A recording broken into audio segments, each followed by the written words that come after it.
నెల్లూరు జిల్లాలో మాజీ వైఎస్ఆర్ కాంగ్రెస్ పార్టీ మంత్రి అనిల్ కుమార్ యాదవ్ బాబాయ్ ఇప్పుడు తెలుగుదేశంలో ఉన్నటువంటి ఆయన అక్కడ క్వాడ్జిని దోచుకుపోతున్నాడు.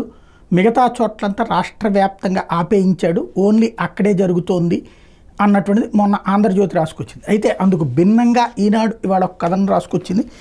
దేవుడి భూముల్లోనే క్వాడ్జు దోపిడీ జరుగుతోంది అంటూ, దేవుడి భూముల్లో తాత్కాలిక మైనింగ్ కోసం లీజుకి ఇచ్చిన విషయాన్ని దేవాదాయ శాఖ అధికారులు గనుల శాఖ ఎటువంటి సమాచారం ఇవ్వలేదు.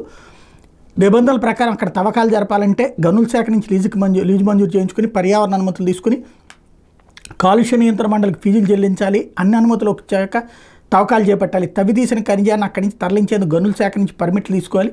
ఇవేమీ లేకుండా లీజు పొందిన ఇద్దరు సోదరుల పేరిట నాటి ప్రజాప్రతినిధి అంటే మాచర్ల మాజీ ఎమ్మెల్యే పిన్నెల్లి అనమాట, నాటి ప్రజాప్రతినిధి దందా చేశారు. ఎడాపెడా తవ్వకాలు జరిపారు. వేల టన్నుల క్వాడ్జిని తవ్విదీసి కోట్లలో సొమ్ము చేసుకున్నారు. ఇంత జరుగుతున్న అప్పటి గనుల శాఖ అధికారులు పట్టించుకోలేదు.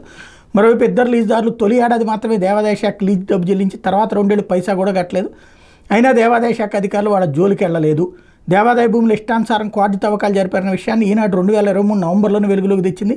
ఈ వార్తను సుమోటోగా తీసుకుని చెన్నైలోని జాతీయ హరిత ట్రిబ్యునల్ కేసు విచారణ చేపట్టింది.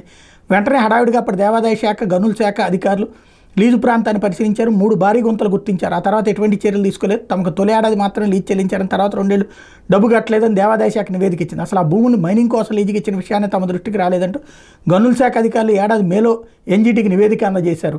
మొత్తంగా ఎవరికి వాళ్ళు తప్పు లేదనేది వ్యవహరించారు.